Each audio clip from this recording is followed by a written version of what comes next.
Hello दोस्तों, आइए एक छोटा सा टॉपिक आपका पढ़ते हैं, फिजिक्स का इंपॉर्टेंट टॉपिक, जिसमें आपको पूर्णांक प्रिज्म कोण और इसके साथ साथ विचलन कोण में जो संबंध पूछा जाता है। आपके क्लास 12th फिजिक्स का बहुत ही इंपॉर्टेंट टॉपिक रहता है ये, ठीक है। इसमें आपको संबंध को कैसे निकालना है, आपको इसके बारे में आपको बताएंगे आज के इस वीडियो में, हमको जानना है, ठीक है। तो वीडियो को शुरू करते हैं और आगे बढ़ते हैं। उससे पहले आपसे छोटी सी रिक्वेस्ट है, अगर आप चैनल पर नए हैं तो चैनल को सब्सक्राइब कर लीजिए, और अगर आप पहले से जुड़े हुए तो वीडियो को ज़्यादा से ज़्यादा शेयर करें। चलिए आइए टॉपिक को शुरू करते हैं और यहाँ पर समझते हैं आपके प्रिज्म कोण, अपवर्तनांक और अल्पतम विचलन कोण में संबंध को, रिलेशन को कैसे निकालते हैं, कैसे आपका प्रूव करना है, आपको फार्मूले को वहाँ से निकालना है। तो सबसे पहले देखेंगे आप, एक प्रिज्म हमने लिया हुआ, हमने डायग्राम पहले से बता दिया, लेकिन इसके बारे में थोड़ा सा डिटेल में जानेंगे। क्या एक प्रिज्म लिया है जो कि कैसा पारदर्शी है, ठीक है। ये मुख्य परिच्छेद है, प्रिज्म की मुख्य परिच्छेद है जो पारदर्शी है। इस पे आपतित किरण PQ इस पे आपतित है, जो अपवर्तन के बाद RS के रूप में यहां से निकलती है। देखिए ये साइड वाला आपका हो जाएगा विरल माध्यम, और अंदर इसका सघन माध्यम, फिर इधर विरल माध्यम। वायु जिसमें कण दूर दूर होते हैं वो विरल माध्यम, जिसमें कण पास पास होते हैं वो आपका सघन माध्यम होता है। तो ये आपका क्या है, का विरल माध्यम से सघन माध्यम में, फिर सघन माध्यम से विरल माध्यम में प्रकाश की किरण जाती है। ये आपने पीछे अपवर्तन में पढ़ा होगा कि अच्छे से पता है, जब सघन से विरल में और या विरल से सघन में और जाती है प्रकाश की किरण, तो वो किस तरीके से बिहेव करती है, अपने मार्ग से विचलित हो जाती है। लेकिन विरल से सघन में जाएगी तो अभिलंब की ओर झुक करके निकलेगी, और सघन से विरल में जाएगी तो अविलंब से दूर हट करके निकलेगी। तो यही किरण आप इसको देख पा रहे हो, ये अविलंब है इस वाली रेखा पे, और ये अविलंब है इस वाली बिंदु पे। तो प्रकाश की किरण यहाँ जा रही है, अविलंब की ओर झुक करके ये निकल करके जा रही है, ठीक है। और इधर सघन से विरल में जा रही है, तो ये अविलंब ये रहा, इससे दूर हट करके इधर निकल करके जा रही है ये आपकी, ठीक है। ये रहा डायग्राम, हमने इसको जो है नामांकन कर दिया, ABCD किरण को PQRS ये किरण डाल दी इसमें, ठीक है। अब आप इसमें अगर चाहें तो ये लिखें क्या कि ये देखेंगे इन किरणों को हमने पीछे की ओर जहां पर बढ़ाया हुआ है, वहां पर एक कोण आपको मिला, अल्पतम विचलन कोण जिसे बोलेंगे, यहां पे इसको बोलेंगे विचलन कोण, ठीक है। इसको यहां क्या बोलेंगे, विचलन कोण, ठीक। ये कहां से प्राप्त हुआ इसको जानेंगे थोड़ा सा, ठीक है। हमने क्या किया, एक प्रिज्म ABCD का मुख्य परिच्छेद लिया, और इसकी एक अपवर्तक पृष्ठ पर आपतित किरण PQ है, जो अपवर्तन के बाद RS दिशा में निर्गत होती है, ठीक है। और इन किरणों को अगर हम पीछे की ओर बढ़ाएं तो एक बिंदु D पर मिलती हैं, जहां पर हमें इस कोण पर आपको जो है एक बाह्य कोण मिलेगा, जिसको बोले बहिष्कोण बोलते हैं, ठीक है। बहिष्कोण हम लेंगे QDR, ये ट्रायंगल है, ट्रायंगल दिया गया QDR, आपको निकालना है बहिष्कोण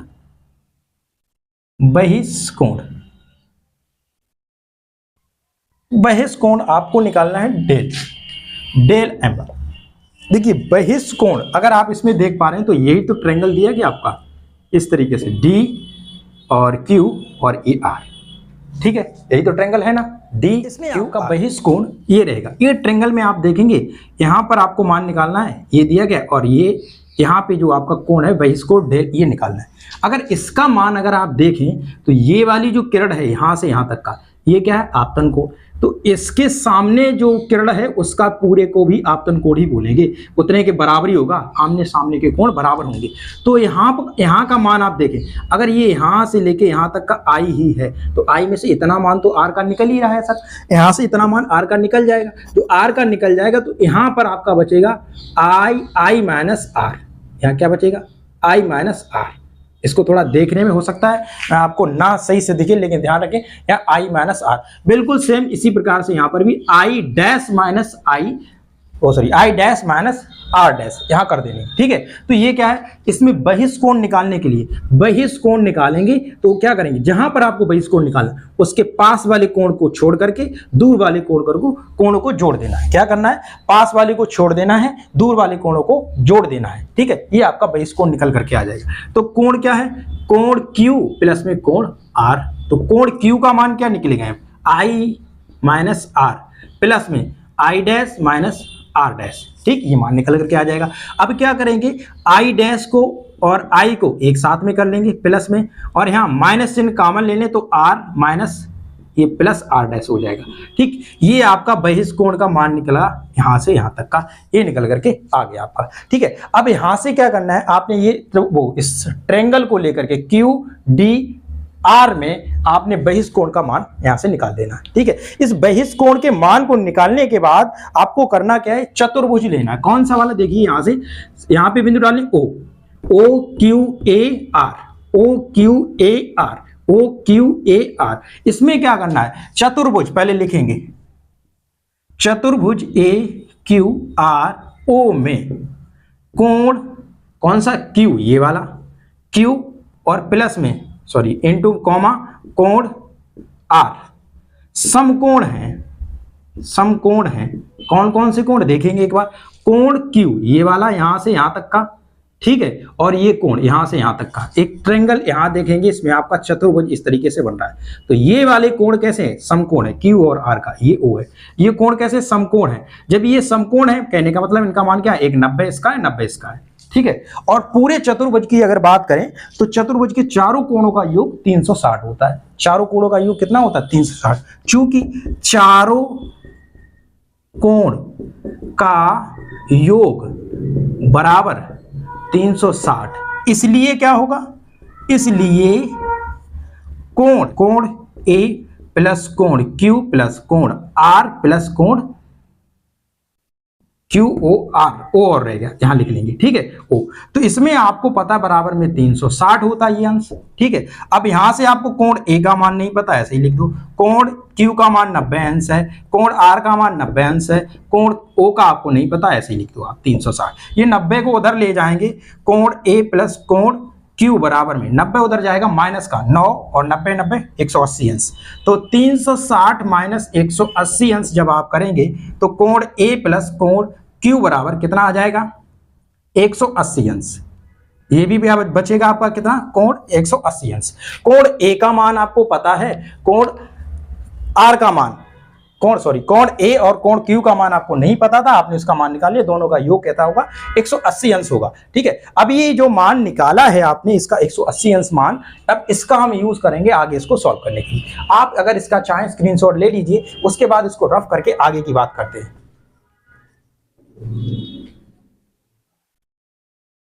अब आप देखेंगे, अब हम ट्रायंगल लेंगे, कौन सा वाला, ये ट्रायंगल, यहां से क्यू ओ आर, ये वाला ट्रायंगल क्यू ओ आर, ये वाला ट्रायंगल लेंगे यहां से। तो यहां लिखेंगे क्या, सॉरी त्रिभुज आपका रहेगा यहां पे Q O R. Q O R में अगर कोण की बात करें तो आपको ये वाला कोण पता है, ये वाला, और ये कोण नहीं पता है। तो आप यहां लिखेंगे कोण क्यू प्लस कोण आर प्लस कोण ओ इज इक्वल टू 180 अंश। चूंकि त्रिभुज के तीनों कोणों का योग 180 अंश होता है, त्रिभुज के तीनों कोणों का योग 180 अंश होता है, इसलिए आप इसको ऐड करके यहां से लिख लेंगे, ठीक है। आपको कोण क्यू का मान पता है कितना है, आर, प्लस में कोण आर का भी पता है, इधर क्या है आर डैश, यहां सीधे ही सीधा लिख दो आर डैश, और प्लस में कोण ओ का नहीं पता, आप उसको वैसे ही लिखा रहने दो 180 अंश, ये लिख देंगे। अब आप यहां से देखेंगे क्या, कोण 180 अंश ये वाला, और अभी आपने जो इक्वेशन लिखा था यहाँ पे कोण ए प्लस कोण क्यू, सॉरी कोण ओ बराबर में 180 अंश, ये अभी आपने इक्वेशन लिखा हुआ था, ठीक है। इसको समीकरण नंबर आप 1 डाल दीजिए, ठीक है, इसको समीकरण नंबर 2 डाल दें और ये समीकरण नंबर 3 डाल दें, ये क्वेश्चन नंबर 3 हो जाएगा। तो अब हम क्या करेंगे, समीकरण 1 और समीकरण 2 और समीकरण 3, समीकरण 2 और 3 को सॉल्व करेंगे, इन दोनों को सॉल्व करके वहां से उसका मान निकालेंगे, ठीक है। क्या होगा देख लीजिए, इसमें अगर हम समीकरण 2 बा समीकरण 3 से, समीकरण 2 बा समीकरण 3 से, इसमें क्या होगा देखेंगे आप जरा, देखिए अगर हम क्या करें, यहां पर इसके मान रख दें, इन दोनों समीकरणों को सॉल्व करके इनके मान रख दें, कोण R plus R dash plus कोण ओ बराबर में कोण ए और प्लस में कोण ओ। तो कोण ओ से ओ कैंसिल हो जाएगा, यहां कोण ए, ये कोण रहेंगे, ठीक है। तो R plus R dash is equal to A, ये आपका एक और इक्वेशन बनके तैयार हो जाएगा, समीकरण नंबर 4, समीकरण नंबर 4 ये हो जाएगा। तो समीकरण 4 में आपको क्या, आर प्लस आर डैश बराबर ए मिला, समीकरण 3 में आपको कोण आर प्लस कोण आर डैश प्लस कोण O is equal to triangle का था, कौन सा वाला, क्यू आर ओ, ये वाला था, तो इसके मान रखे हुए। समीकरण 2, समीकरण 3, समीकरण 4 और समीकरण नंबर 1 में आपने लिखा होता है del is equal to I I plus I dash और माइनस कोष्टक में आर प्लस आर डैश, ये लिखा था। अभी इसको याद रखेंगे आप, इसीलिए मैंने स्क्रीनशॉट लेने के लिए आपसे बोला, उसका अभी हम यूज करेंगे, उसका मान रखना है, ठीक है। ये कर लीजिए इसमें। अब ये करने के बाद आपको करना क्या है कि हमें सिर्फ एक लाइन यहाँ पे ऐड करनी है बस, और आपका ये मान पूरा का पूरा सॉल्व हो जाएगा यहाँ से, ठीक है। चलिए आप इसका स्क्रीनशॉट कर लीजिए एक बार। स्क्रीनशॉट हो गया होगा आपका, ठीक है, स्क्रीनशॉट हो गया होगा। अब आप देखेंगे क्या इसमें जो अल्पतम विचलन कोण है, अब इसमें जो अल्पतम विचलन कोण है उसके लिए आपको मान निकालना है। लिखेंगे यहां यदि प्रिज्म कोण न्यूनतम हो तब del is equal to del M, जो विचलन कोण होगा वो अल्पतम विचलन कोण बन जाएगा, और यहां जो आई होगा वो आई डैश के बराबर हो जाएगा, ठीक है, और आर जो होगा वो आर डैश के बराबर हो जाएगा। तब समीकरण नंबर 4 से क्या होगा, आर की जगह तो आपने आर लिखा हुआ था, ठीक है, अब आर डैश की जगह पर भी आपको क्या कर देना है, आर ही कर देना है, is equal to A, 2r is equal to A, R is equal to A by 2 निकलेगा आपका यहां से ये मान, आर का मान निकल करके आ गया, ठीक है। अब आ जाइए समीकरण नंबर 2 में है वो, समीकरण नंबर आगे वाले में देखेंगे इसमें क्या करना है। अभी आपने जो इक्वेशन निकाला हुआ था उसमें आर की जगह a बाई 2 कर दिया था, ठीक है। इसी तरीके से आपने इक्वेशन जो अभी निकाला हुआ था समीकरण नंबर 1 में, समीकरण नंबर 1 में क्या हुआ था, डेल पहले लिखा हुआ था, इक्वेशन आपका लिखा था क्या, i प्लस आई डैश और माइनस में r प्लस में r डैश, ऐसे ही तो इक्वेशन लिखा हुआ था। r प्लस r डैश बराबर आपको पता है समीकरण नंबर 4 से देखेंगे तो उसकी जगह क्या लिख सकते हैं, i प्लस आई डैश, इसकी जगह पर a लिख सकते हैं, और आई डैश की जगह पर i लिख सकते हैं, तो और डेल की जगह पर डेल m, तो डेल m अल्पतम विचलन है ना, तब इसीलिए लिखेंगे इसका, ठीक है। Del m is equal to 2i minus a को इधर लाएंगे तो 2i is equal to del m plus a, और i इज इक्वल टू आपका निकलेगा क्या, डेल m प्लस में a बाई 2, ये आपका i का मान निकल करके आ जाएगा। r बराबर a बाई 2, i बराबर del m plus a upon 2, ये निकल करके यहाँ से आ जाएगा आपका समीकरण में यहाँ से, ठीक है। अब आप क्या करेंगे, इसका एक स्क्रीनशॉट लीजिए, बस एक छोटा सा का मान आपको स्नेल के नियम में इनमें i और r के मान रख देने हैं, बस आपका ये इक्वेशन सॉल्व हो जाएगा, ठीक है। i और r के मान अगर आप रख देंगे स्नेल के नियम से तो ये पूरा का पूरा इक्वेशन आपका सॉल्व हो जाएगा। आप इसका स्क्रीनशॉट लीजिए, फिर उसको मान को रखते हैं, सॉल्व करते हैं इसके। स्नेल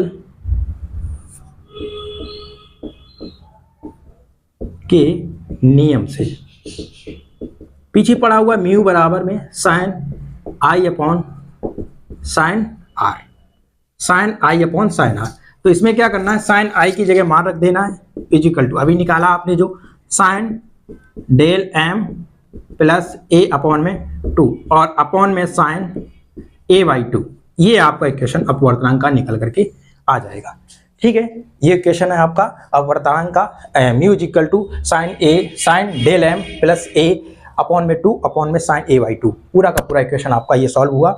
इसमें आपको आशा पूरी की पूरी हम उम्मीद करते हैं आपसे कि आपको सारी चीज़ें यहाँ समझ में आई होंगी। अगर ना समझ में आई कोई चीज़ तो एक बार आप अपने टॉपिक में आपने जो किया हुआ है उसको देखें और वीडियो को साथ में देखें, तो सारी चीज़ें आपको समझ में आएंगी, आपको क्या क्या करना है, किस सिस्टम में करना है, ठीक है। चलिए ये हो गया, आप इसका स्क्रीनशॉट लीजिए। इसके बाद पतले प्रिज्म का एक छोटा सा फार्मूला बनता है, उसको आपको बताते हैं इसमें। ये हो गया होगा आपका स्क्रीनशॉट, इसको खत्म करते हैं। पतले प्रिज्म के लिए आप देखेंगे, पतले प्रिज्म के लिए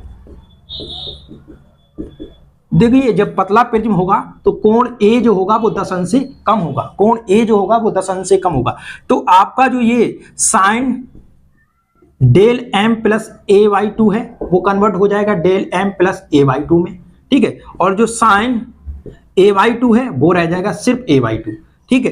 तब अपवर्तनांक म्यू बराबर आपका क्या होगा, डेल एम प्लस ए वाई में 2 अपॉन में और ए बाई 2, ये 2 से 2 कैंसिल हो जाएगा, और mu is equal to del M और प्लस में ए अपॉन में ए रह जाएगा। इस ए का इधर मल्टीप्लिकेशन करेंगे, इस ए का इधर मल्टीप्लिकेशन करेंगे तो आप देखेंगे यहाँ पर क्या कि यहाँ पर आपका बनेगा mu A is equal to del M plus A. ठीक, ए को इधर लाएंगे तो माइनस हो जाएगा, तो आपका यहां से del M is equal to mu minus 1 और यहां से ए कॉमन लेंगे। ये पतले प्रिज्म के लिए फार्मूला आपका निकल करके यहां से आ जाएगा।